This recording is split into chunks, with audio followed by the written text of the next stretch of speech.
Friends, welcome to my YouTube channel teaching exam overload. साथियों, आज Hindi pedagogy की दूसरी क्लास है जिसमें हम लोग आज देखेंगे भाषा शिक्षा के सिद्धांत। कौन कौन से सिद्धांत होते हैं, अनुबंधन के सिद्धांत या साक्षर का सिद्धांत क्या होता है, अनुकरण का सिद्धांत क्या होता है, अभिप्रेरणा एवं रुचि का सिद्धांत क्या होता है, क्योंकि बहुत इंपॉर्टेंट टॉपिक है। आप लोग सीटेट में देखेंगे या यूपी टेट पेडागॉजी में, यहाँ से आपको हर बार पेपर में 1 से 2 नंबर का प्रश्न जरूर देखने को मिलता है। तो अगर आप लोग लास्ट तक इस सेशन को देख लेंगे तो आपके 2 नंबर पक्का हो जाएंगे, चाहे वह यूपी टेट हो या सी टेट हो।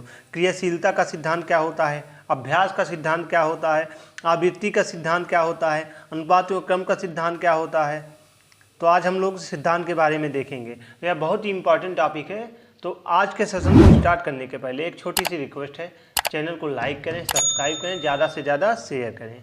चलिए फिर हम लोग आज के सेशन को स्टार्ट करते हैं। भाषा शिक्षण के सिद्धांत। तो भाषा शिक्षण के जो सिद्धांत हैं, इसमें सबसे पहला सिद्धांत जो आता है अनुबंध के सिद्धांत या साक्षर का सिद्धांत। तो अब बात तो आए अनुबंध का सिद्धांत या साक्षर का सिद्धांत क्या होता है। तो सहसावस्था में बच्चे किसी शब्द की पहचान, जो सहसावस्था होती है इसमें बच्चे किसी शब्द की पहचान जो है किसी वस्तु या व्यक्ति से उस शब्द का साक्षर संबंध स्थापित करके सीखते हैं। अर्थात सहसावस्था में सीखने की प्रक्रिया मूर्त होती है। जैसे पानी कहने के साथ साथ जब बच्चे को पानी दिया जाता है तो वह बच्चा धीरे धीरे पानी शब्द और पानी वस्तुओं के बीच संबंध स्थापित करके उसे समझने लगता है। तो अनुबंध के सिद्धांत या साक्षर का सिद्धांत क्या होता है, इसमें जब सहसावस्था में बच्चे को किसी शब्द की पहचान या किसी वस्तु या व्यक्ति के उस शब्द को साक्षर संबंध स्थापित करके सीखते हैं। अर्थात सहसावस्था में सीखने की जो प्रक्रिया होती है अमूर्त होती है। जैसे पानी कहने के साथ साथ जब बच्चे को पानी दिया जाता है तो वह बच्चा धीरे धीरे पानी शब्द व पानी वस्तु के बीच संबंध स्थापित करके उसे समझने लगता है। इसी को हम लोग अनुबंध का सिद्धांत या साक्षर का सिद्धांत कहते हैं। चलिए आगे बढ़ते हैं। अगला सिद्धांत है अनुकरण का सिद्धांत।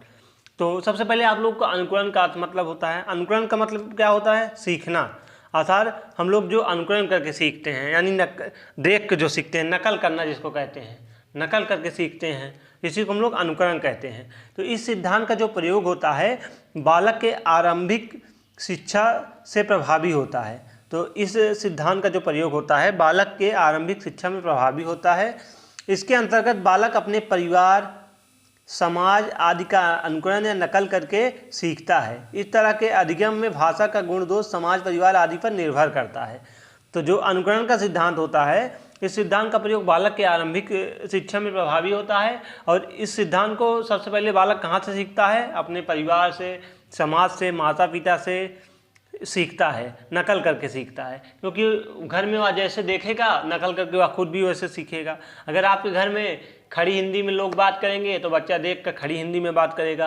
अगर आपके घर में लोग इंग्लिश में बात करेंगे तो बच्चा भी देख कर इंग्लिश बोलना सीखेगा, नकल करके वह भी इंग्लिश बोलने की कोशिश करेगा। तो जैसा वातावरण अपने घर में आप लोग देंगे बच्चा नकल करके वैसे ही सीखेगा। इसी को हम लोग अनुकरण का सिद्धांत कहते हैं। चलिए, अभिप्रेरणा एवं रुचि का सिद्धांत या पुनर्बलन का सिद्धांत। तो अगला सिद्धांत है अभिप्रेरणा एवं रुचि का सिद्धांत या पुनर्बलन का सिद्धांत।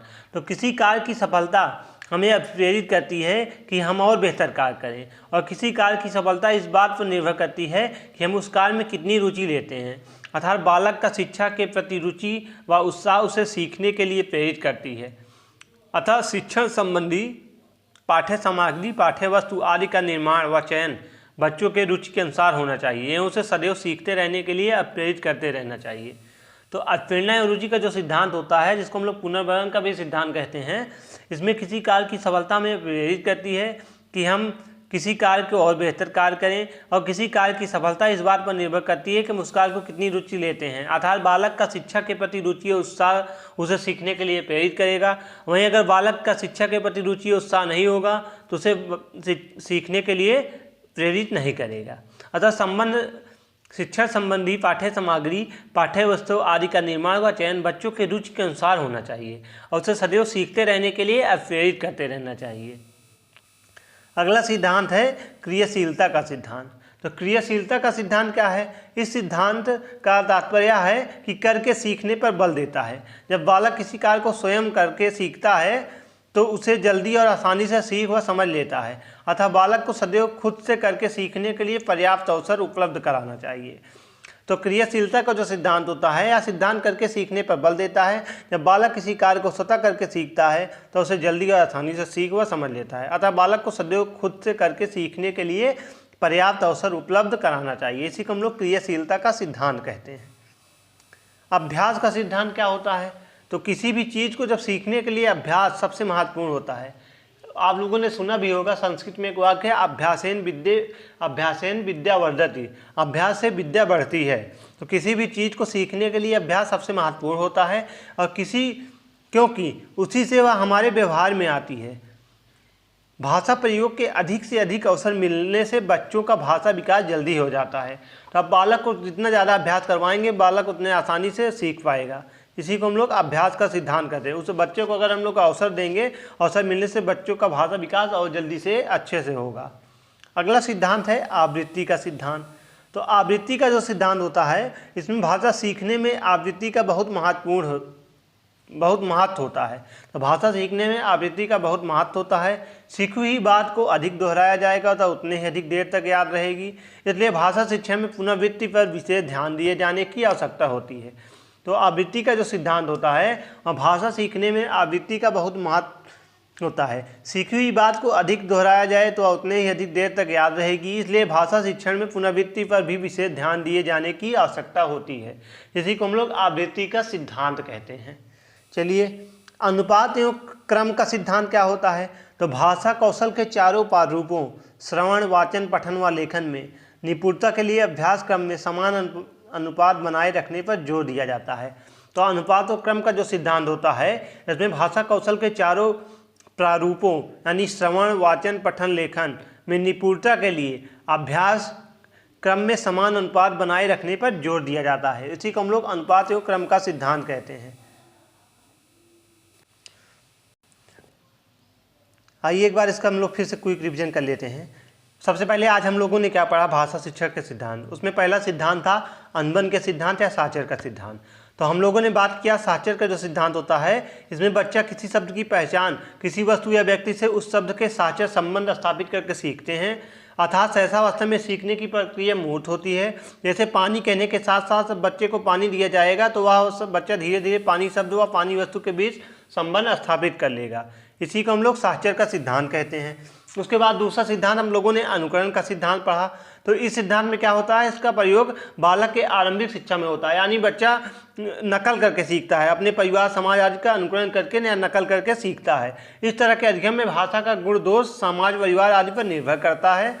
उसके बाद तीसरा सिद्धांत हम लोगों ने पढ़ा प्रेरणा एवं रुचि का सिद्धांत। तो किसी कार्य की सफलता में अब प्रेरित करती है कि हम और बेहतर कार्य करें, और किसी कार्य की सफलता इस बात पर निर्भर करती है कि हम उस कार्य को कितनी रुचि लेते हैं। अर्थात इसका तात्पर्य यह है कि बालक का शिक्षा के प्रति रुचि और उत्साह उसे सीखने के लिए प्रेरित करता है। अर्थात शिक्षण संबंधी पाठ्य सामग्री, पाठ्य वस्तु आदि का निर्माण व चयन बच्चों के रुचि के अनुसार होना चाहिए, वह उसे सदैव सीखते रहने के लिए प्रेरित करते रहना चाहिए। अगला सिद्धांत है क्रियाशीलता का सिद्धांत।